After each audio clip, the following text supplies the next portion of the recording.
this thing on? Is this thing working? Okay. Hey everybody, this is a piece by C.L.R. James from 1941. It's from the journal New International, Volume 7, Number 3, April 1941. James is writing here under the name of J.R. Johnson. Yeah.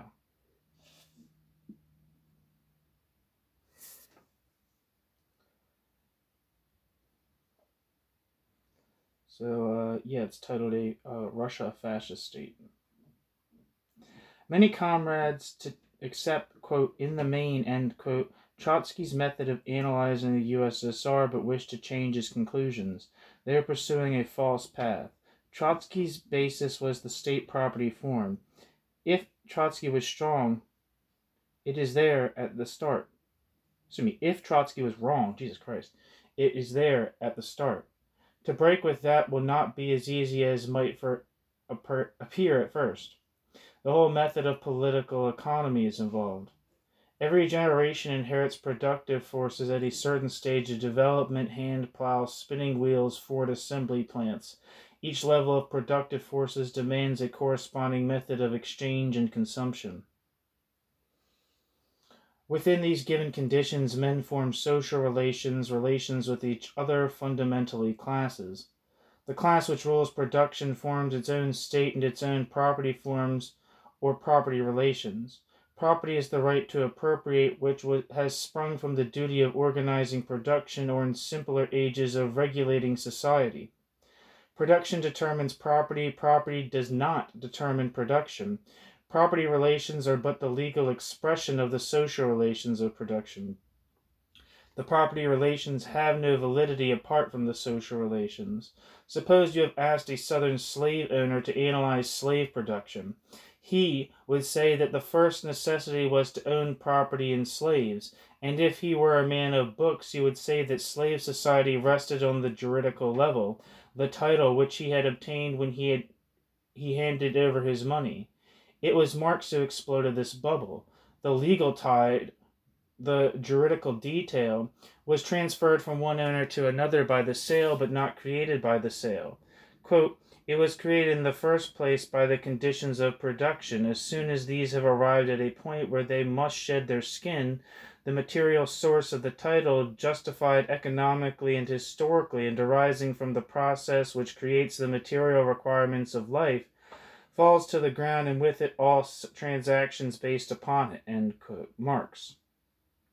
Quote, as soon as, end quote, in this connection does not mean the morning after, particularly though by no means always in periods of revolution and counter-revolution there is often a discrepancy or reshuffling between the juridical or legal relations, property, and the actual productive relations. The greatest example of this is capitalism itself, which transformed the productive relations in which a laborer appropriated his own product into productive relations in which his labor was appropriated by others. But while accomplishing this, the greatest economic transformation in history, capitalism prudently maintained the old juridical relations, the form of private property. Marx, therefore, always insisted on the distinction between, quote, self-earned property, end quote, and, quote, capitalistic private property, end quote, and in a famous passage, Marx demonstrated how, quote, the separation of property from labor has become the necessary consequence of a law that originated in property and labor's identity, end quote, Marx.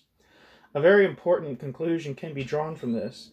The same property relations can be the legal expression of a revolutionary or counter-revolutionary transformation in the social relations of production. I'm going to reread that sentence because it's in italics.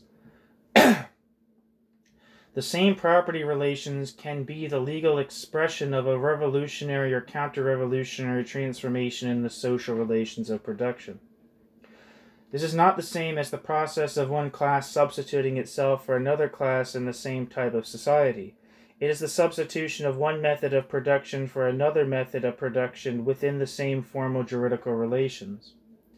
So fundamental to Marx's method was this distinction between property relations and the social relations of production that Marx refused to recognize forms of property relations at all, unless they included the total relations of production. Quote, outside of these relations, bourgeois property is nothing but a metaphysical or juristic illusion, end quote. For Marx, quote, to define the bourgeois property is nothing other than to explain all the social relations of bourgeois production, end quote. Marx wrote that of the, quote, various forms of private property, as for example, wages, trade value, price money, etc., end quote. Bourgeois property relations could only be denned, quote, by a critical analysis. What the hell does denned mean?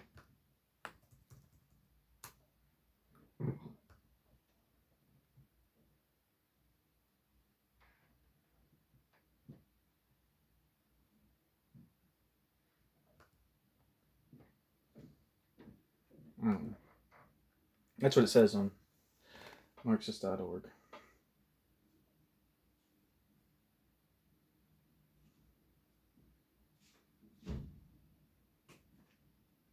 Anyway, bourgeois property relations could only be denned, quote, by a critical analysis of political economy embracing the whole of the relations of property, not in their juridical expression as relations of will, but in their real form as relations of material production. As Proudhon subordinated the whole of these economic relations to the juridical notion of property, Proudhon could not go beyond the response which had been already given by Brissot before 1789, and in the same terms, quote, property is robbery, end quote, end quote. Trotskyist committed a similar error. With irrevocable emphasis, he declared that his basis was the property form. His initial and overwhelming mistake was to identify state property indivisibly with the proletariat as a ruling class.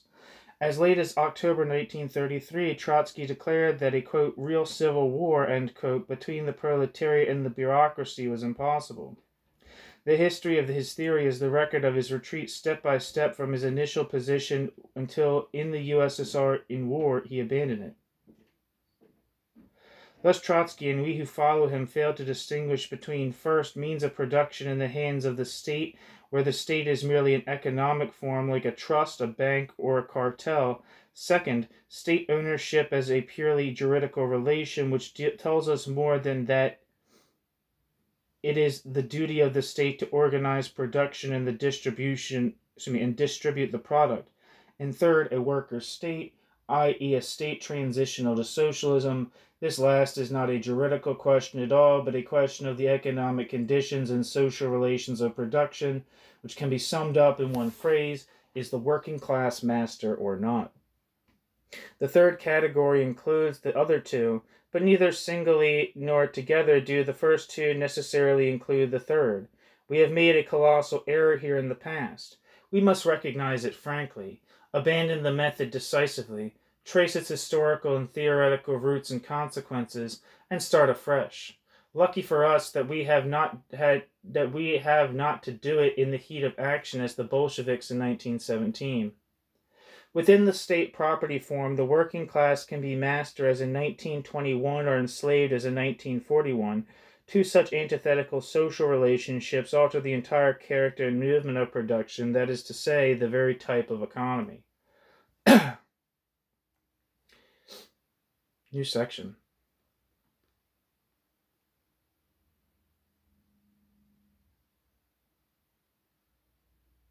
Capital is conditioned on wage labor. We must begin with productive relations and not in Russia, but with the productive relations of the capitalist epoch as analyzed by Marx. Implicit with many is the idea that Marx did not, quote, foresee, end quote, fascism or Stalinist Russia. Certainly Marx did not, quote, foresee, end quote, anything. He was an economist, not a rabbi. How these primitive habits of thought persist. But he certainly thought he had discovered the essential characteristics of all modern society. Let us see what he meant. For Marx, the means of production and laborers are the basis of all societies, and the special way these are united distinguish the various economic epochs from each other. In earlier epochs, means of production were united with the slave or the serf. Though owned, they were not capital. Wage labor is the specific condition of the means of production assuming the form of capital. And this one historical condition, says Marx, comprises a world's history. The wage laborer sells his labor power for a fixed time. The wage laborer is entirely divorced from the means of production. In these respects, capitalist society is unique. I'm going to repeat that. Wage labor is the specific condition of the means of production assuming the form of capital, and this one historical condition, says Marx, comprises a world's history. The wage laborer sells his labor power for a fixed time. The wage laborer is entirely divorced from the means of production. In these respects, capitalist society is unique. Neither the communal laborer, the ancient slave, nor the serf were divorced from the means of production. All produced mainly their own subsistence and the subsistence of their masters. They did not predominantly produce commodities for exchange. Hence the stagnant character of their production. Marx saw that society, after 400 years of capitalist development and the creation of the world market, could never again go back to subsistence production. Therefore, the future in its broad outline was plain. The mass of humanity would increasingly be wage laborers, and for this reason the means of production would continue to be not monopolized by a few. The result of this would be increasing misery and degradation of the wage laborers. To prevent themselves from perishing, the laborers would be compelled to seize the means of production and thereby abolish wage labor and capital relationship, otherwise barbarism.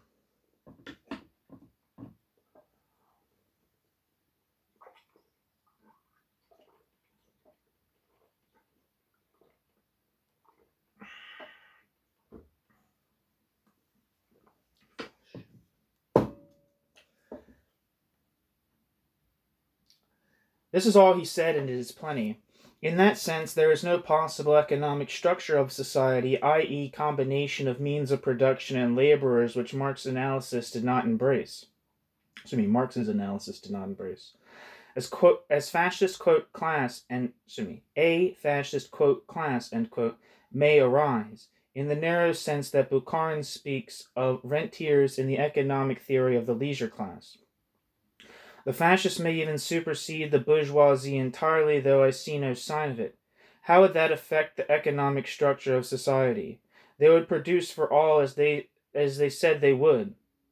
But this could be done only by abolition of the system of wage labor and the monopoly of the means of production. To a Marxist, the idea that a minority ruling class would continue to monopolize the means of production but distribute the product equally is an intolerable stupidity.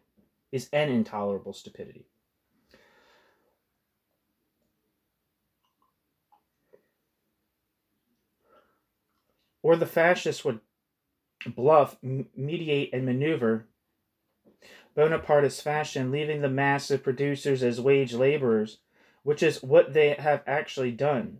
State ownership, private property, bureaucratic collectivism, managerial society, all of these have to be seen within the framework of the fundamental relationship of capital and wage labor and the inevitable consequences. That knowledge is the greatest strength of our movement. With it we have a basis for all our analysis, whatever problems we face. Without it, look at the mass of confusion and groping, patchwork, and adventurism now proliferating in the movement. If we want to break with Marx's foundation, we must do so consciously and deliberately. The belief that Marx did not, quote, analyze, end quote, Stalinist Russia springs from a complete imperviousness to Marx's finest work, his abstract definitions. Let me give one example. Surplus value, we know, is generated not by the constant capital, the capital invested in the means of production, but by the variable capital, the capital invested in wages. Now observe the elasticity of Marx's method. Quote, it does not alter this essential fact that the capitalist may pay the laborer either in money or in means of subsistence. This alters merely the mode of existence of the value advanced by the capitalist, seeing that in one case it has the form of money, for which the laborer himself buys his means of subsistence on the market, in the other case that of his means of subsistence which he consumes directly, end quote. Marx is now trimming his definition to the bone. Quote, A developed capitalist production rests indeed on the assumption that the laborer is paid in money, and more generally on the assumption that the process of production is promoted by the process of circulation, in other words, by the monetary system, end quote. The monetary system promotes, but it is not absolutely necessary, so Marx throws it out. Quote, but the production of surplus value and consequently the capitalization of the advanced sum of values has its source neither in the money form nor in the natural form of wages, nor in the capital invested in the purchase of labor power. It arises out of the exchange of value for a power treating value, the conversion of constant into a variable magnitude, end quote. Yeah, you can quote Marx on money interminably and drug yourself into the belief that a society which does not use money in the process of production is not capitalist. But it's precisely in the superb simplicity of these definitions that we can grasp the insight which led him to say, quote, I have discovered the economic law of motion of modern society, end quote. Trotsky, on the other hand, says that the bureaucracy is not a capitalist class because the bureaucracy has neither stocks nor bonds. The far-reaching character of this era shows how deeply Trotsky was entangled in the most superficial aspects of property relations. Marx almost always makes jokes at stocks and bonds. They are merely titles to surplus value. Stocks and bonds do not determine capitalist production. We shall soon see this misconception coming up again. If Hitler wiped away stocks and bonds tomorrow, paid wages in subsistence, how the typewriters would tick with new societies. Wage labor in Russia.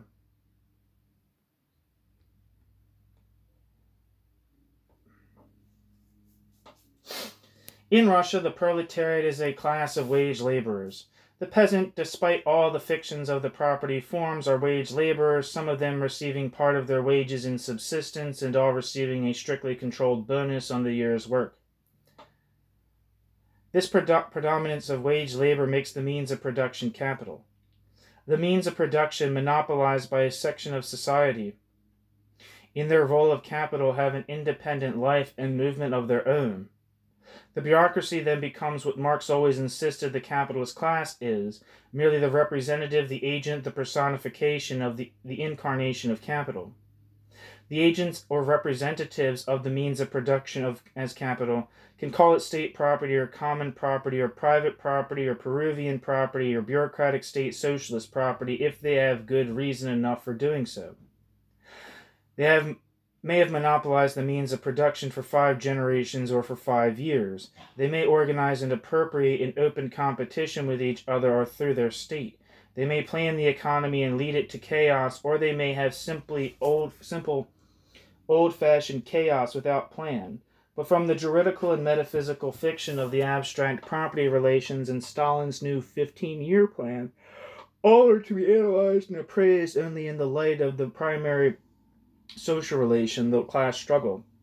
Here you have 2 alternatives. You can say with the Canaanites that the proletariat is still the ruling class and Russia transitional to socialism by way of chaotic economy, the GPU, prisons as factories, factories as prisons, corruption of the international proletariat. That is criminal nonsense, but it is logical that is criminal nonsense, but it is a logical and consistent crime. But you cannot, like Shachtman, call the bureaucracy a class whose state control, quote, guarantees economic and political supremacy, end quote, and at the same time call Russia a, quote, transitional and therefore unstable social order, end quote. American capitalism is an unstable, but not a transitional social order. You have a class order transitional to socialism. You can have a social order transitional to socialism or back to capitalism, with the proletariat as ruling class or struggling to maintain its position as ruling class. You can have another type of society with defined social relations. But both together? No.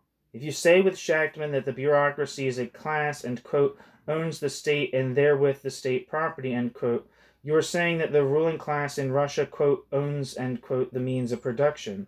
What you are saying in reality is that the ruling class is in such a productive relation to the working class that the means of production thereby become capital. That is what Marx meant by saying that capital is conditioned on wage labor. If you don't want that, then back to the old degenerated worker state conception. The relationship of capital and wage labor has certain consequences. It constantly increases the misery, oppression, and degradation of the workers. I can show not only from the testimony of Victor Serge and Yvonne, I think that's probably Yvonne Crépieux, I'm not sure. Let me try again. Or not try to look up this person. See if anything comes up for Ivan Bolshevik.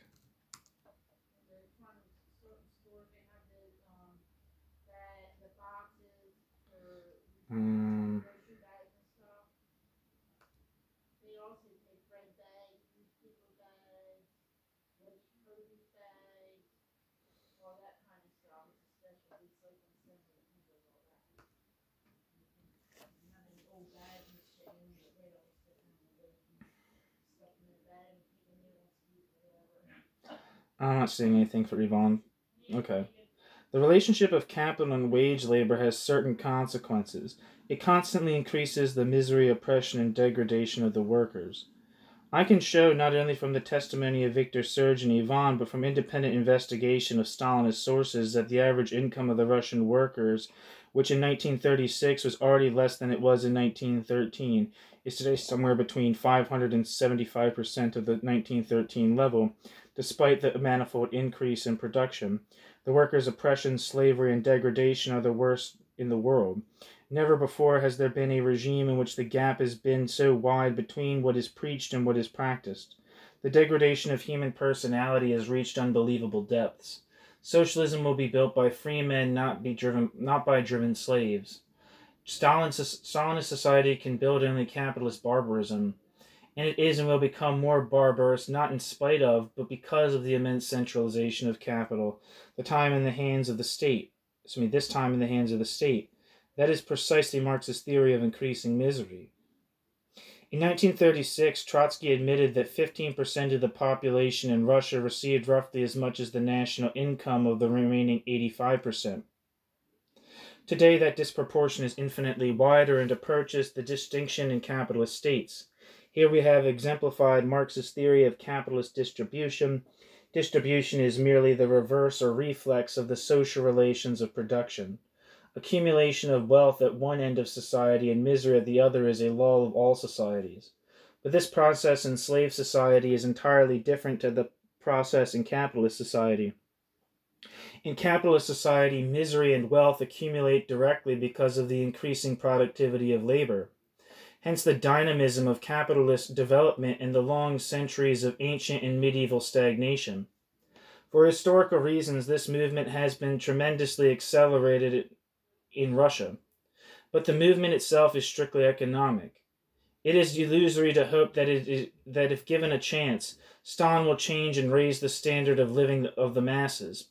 That is Christianity, not Marxism. Quote, the level of wages is not fixed by legislation but by economic factors, end quote. Stalin remains where he is because he knows better than to attempt any fundamental change in distribution without a fundamental change in class relations. Only when production is ruled by the producers themselves and without too much delay on an international scale can the permanent crisis be resolved. When the crisis is suppressed economically, it breaks out politically. It is suppressed politically by a gigantic apparatus of repression and wholesale massacre. Planned terror cements the planned economy. Parenthesis. Strange that the professional dialecticians cannot recognize the unity of these opposites, end parenthesis. Accumulation combined with misery are intertwined aspects of a unity, the process of capitalist production. On this rock Trotsky foundered, all who follow his path will suffer a similar fate with greater speed and less excuse. Final section, Trotsky's Dilemma.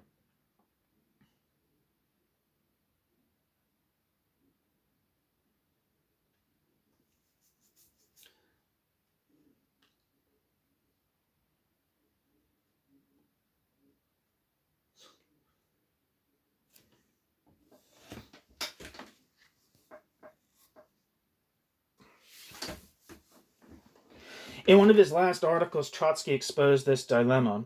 Quote, "The October Revolution pursued two intimately related tasks. First, the socialization of the means of production and raising through planned economy of the country's economic level. Second, the building on this foundation of ... a socialist country administered by its members as a whole. The first task in its basic outlines has been realized despite the influence of bureaucratism. The superiority of planned economy has revealed itself with indisputable force." End quote.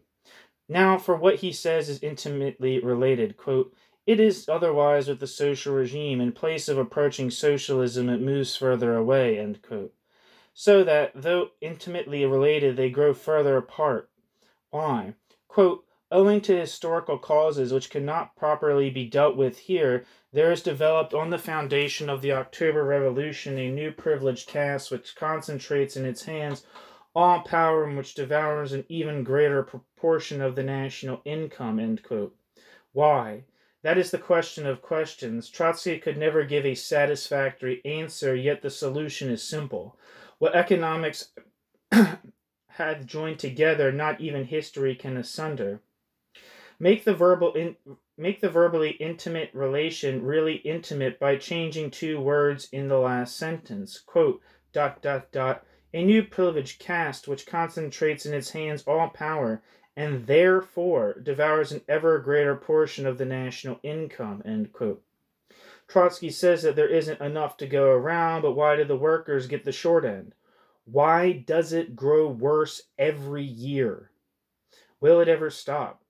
The growing misery of the Russian workers is not due to preparations for the war. It is between 1935 and 1941 that the income of the bureaucracy in relation to the worker has reached the most fantastic heights.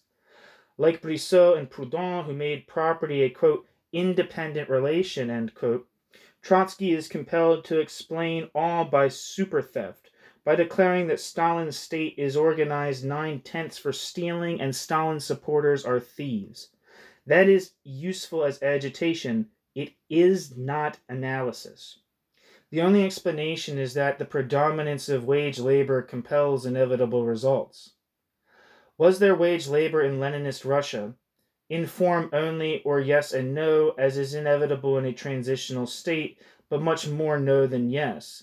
The rule of the proletariat created a new economy, wherein a capitalist society, the basic relationship is on the one hand wage labor, on the other the means of production in the hands of the capitalist class. In Leninist Russia, the relationship was the form of wage labor only on the one hand, because of the other were the means of production in the hands of the laborer who owned the property through the state. This made the class relations so different from those of capitalism as to alter the whole character a movement of wages and make Russia socialist, quote, "in principle," end quote. This is very, very dubious stuff here.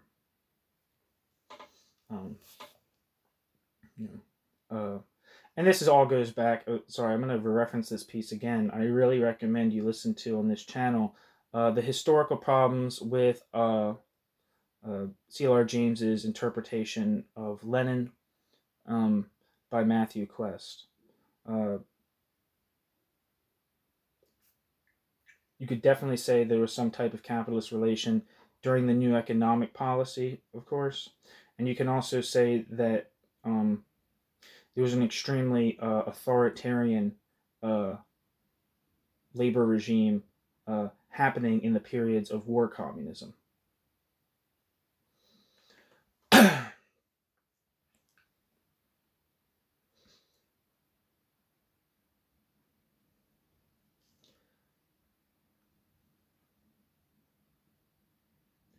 Anyway.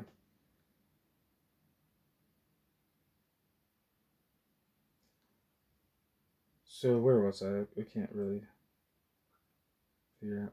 Whereas in capitalist society, the basic relationship is on the one hand wage labor, on the other means of production in the hands of the capitalist class. In Leninist Russia, the relationship was the form of wage labor only on the one hand, because on the other were the means of production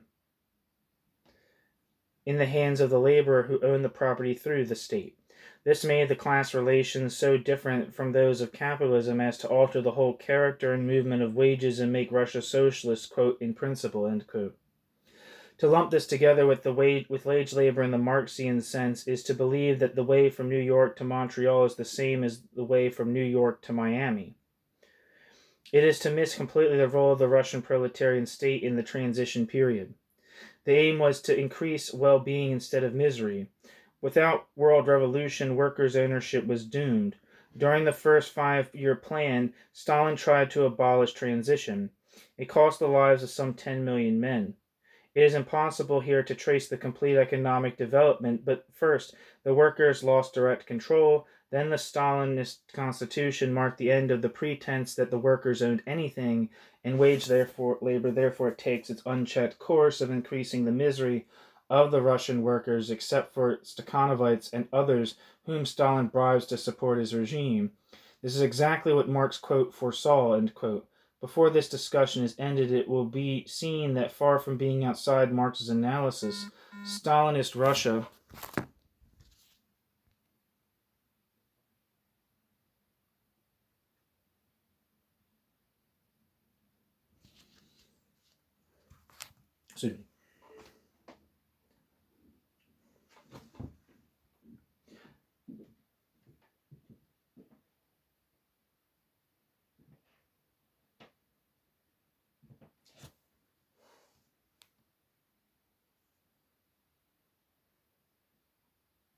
Where am I?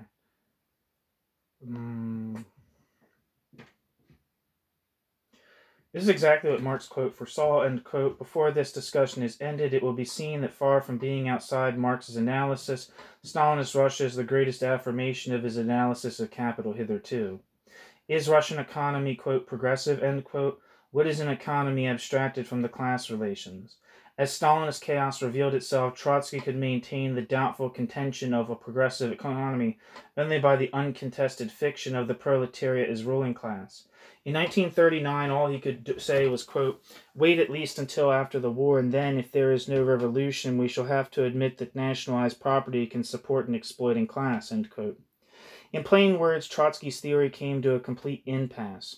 In reality, the economy was progressive, not because of state ownership in general and planned economy in general, but because the state which owned was a working class state and the economy was therefore directed in the interest of society as a whole. When by 1936 all power was definitely lost, then the economy might grow absolutely. There's nothing to prevent world capitalism doing that, but the total social relations increasingly became such as to destroy even such planning as was possible and keep the economy and the whole of society in a state of permanent crisis.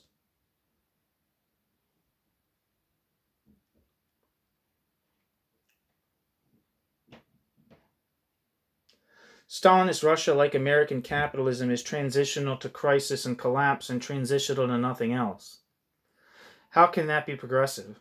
Shachtman, by making the bureaucracy into a class and yet half employing Trotsky's method, has pushed Trotsky's initial error, excusable when it was originally made, to an impossible extreme. In Germany and Russia, the ruling class uses as its own and for its own interests the means of production. Yes, says Shachtman. The German bourgeoisie and the Stalinist bureaucracy are both fetters on the productive forces? Yes, again.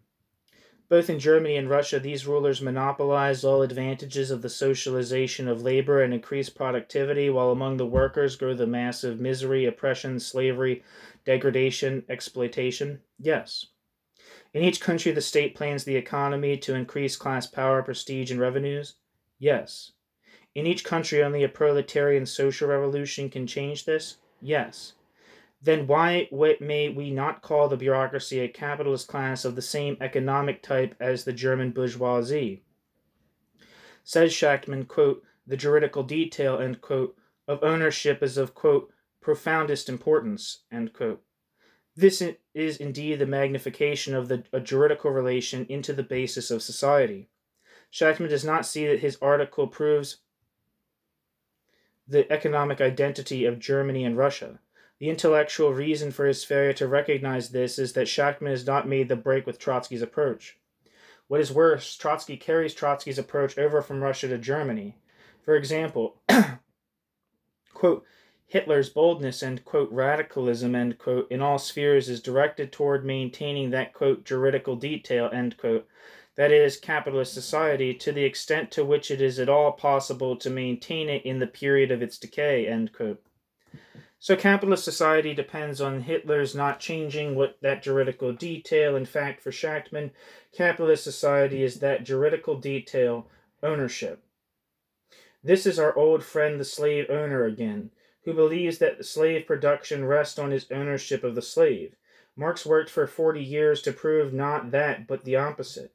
Quote, the level of wages is not fixed by legislation, but by economic factors. The phenomenon of capitalist exploitation does not rest on a legal disposition, but on the purely economic fact that labor power plays in this exploitation the role of a merchandise, possessing, among other characteristics, the agreeable quality of producing value more than the value it consumes in the form of the laborer's means of subsistence, end quote. Marx.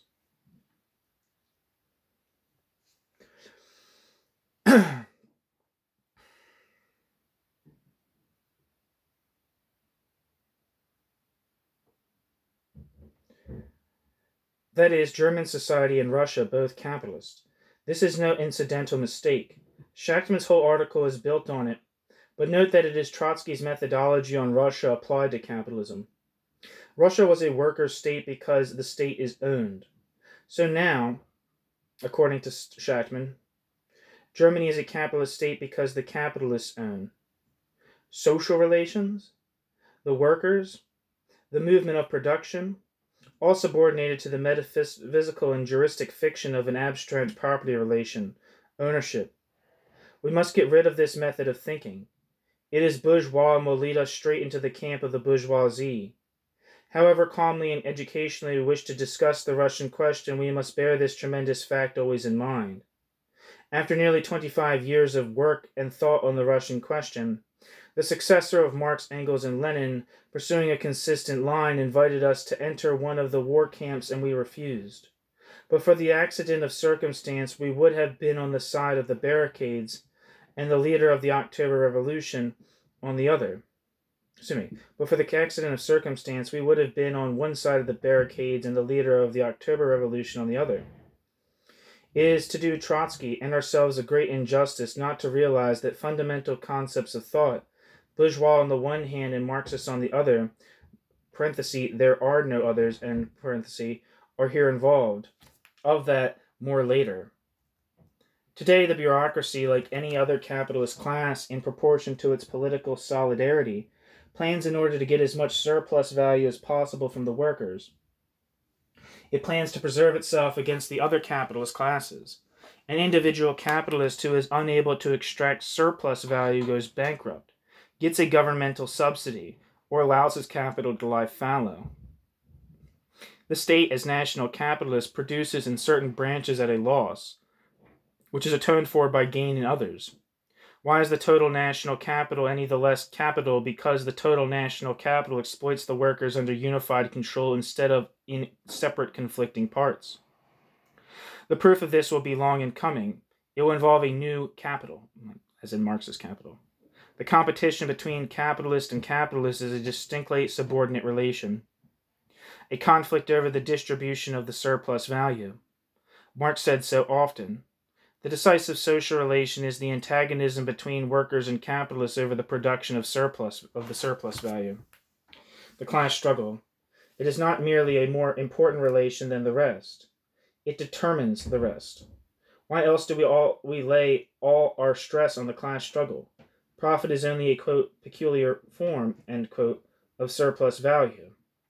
Surplus value can take the form of capitalist wages, quote, for quantity and quality of work performed, end quote. In Russia today, its distribution takes very unusual forms, but it can be produced only in one way. All analysis, research, and theorizing, however, quote, profound, end quote, are useless unless they deal with these apparently very elementary but in reality decisive questions. The Russian question is no isolated question, but it is the question of our economic epoch today. Marx and Engels taught that without the proletarian revolution, the state would be compelled to take over capitalist property and make it state-owned. Chatwin will never be able to accept this. He cannot without ripping his position on Russia to pieces, or by confusing still further capital as property with capital as function. The German capitalist, with every social relation of production, wages, trade, profit, all controlled by the state, is little more than a state functionary. This was accomplished by one agency in one way. How it will be done elsewhere and by what stages we do not and cannot know. There will be advances and retreats even in Germany, but the whole moves inevitably towards state ownership. Stalin, contrary to Trotsky's persistent premonitions, strengthened state property. But if private property were restored in Russia tomorrow, it would inevitably be statified again. Socialization of the labor process proceeds apace in every country, with consequent socialization of exchange and rigid regulation of every commodity, of which labor power is the chief. Today these conditions, or sheer chaos, demand stratification, and they will have it. If the proletariat does not statify, the bourgeoisie will. But by so doing, the bourgeoisie intensifies every contradiction of capitalism and drives society on the road to ruin. Of capitalist barbarism, Stalinist Russia is a forerunner. Under no circumstances is it to be defended. The above is the bare but basic outline. That is all there is space for. Specific differences in economic and social conditions and the historical origin of Hitlerite and Stalinist society are very great, and will later be the subject of careful definition. But it was necessary first to establish the fundamental identity of wage-laboring working class and a state controlling all aspects of economic, political, and social life. This is the general... I don't know, I think there's an error here.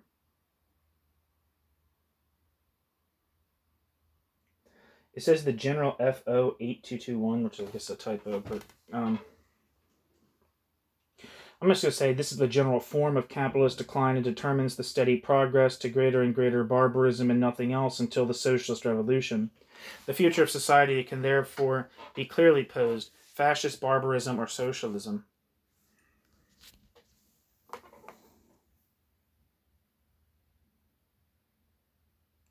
I'm just say I'm looking at the footnotes. I don't know where they belong to. There's only two that I can read. And one says, not necessarily increasing poverty. A worker on relief today may have more at his disposal than his grandfather did when working. Yet the modern worker is more miserable, more frustrated, and more resentful. For wages, too, are a social relation. And then the next thing says, the next endnote says, Rosa Luxemburg, Reform and Revolution. Those who think that this and similar definitions apply not only to capitalism but to slavery and some other, quote, new, end quote, societies should be given plenty of rope.